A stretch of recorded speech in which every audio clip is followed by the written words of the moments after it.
gave two numbers of the father of the Meshach. So the first number he gave, that is the Safari.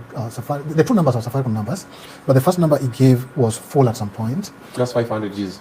Yeah, it was something less 490, than 480. 490. Okay, let's go it for 80. Yes, call it for 80 or for 90, around that much. But at some point, I think the second day, it could not make any transactions. It could not receive money because it was full. And then we gave the second line, which at some point also was full. So another 480. Yes, about 480 or 490 or something near 500.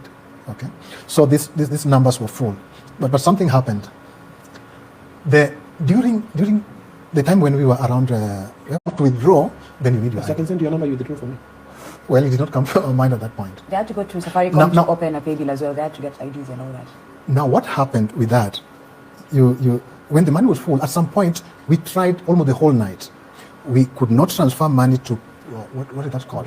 M-Shwari, to KCB or M-Pesa, or transfer to bank account. We even tried sending the money to my personal account so that we can transfer, but that failed, and we just had to switch off the phone. The line was already swapped. Yes. That is what I trying to say. So later on, I think last Friday, because we had a lot of activities here and there, we could not get to the Safaricom office. Now, when we went to Safaricom office last Friday, before that, we even bought a phone. We thought that there was something wrong with this phone. So we bought a Safaricom app. That could have been somebody who was either close to where we are. And this person was making transactions. Okay.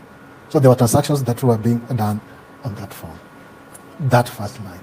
So up to that point, we did not have the ID, but when he got the ID, we did a SIM card replacement, and they stopped the transaction, the illegal transaction on that line. And of course now we have a fraud investigation that is going on. It is in the hands of the investigating officers. That is when we will be able to know who did the swap, who was making the illegal transactions, and to which numbers were receiving the money, and what is the total amount that was transacted in that line.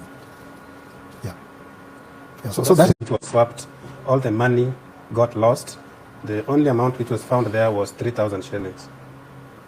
Yeah, and that 3,000, when we had replaced the SIM card, that's when the 3,000 somebody sent just that time. Yeah, that time. Yeah. So literally, if they did not replace, that 3,000 are going to the person who was swapped the line. Yes. So literally, every money that was sent after the swap was going directly to another person. You know what I mean? That is SIM swapping now. Yeah, and then there's something else I need to make clear. The money that we can say is lost is the transaction that was made with that SIM card, but not what has been sent to the account through the pay bill. The money that is sent through the pay bill is okay, is intact. Nobody has, actually we have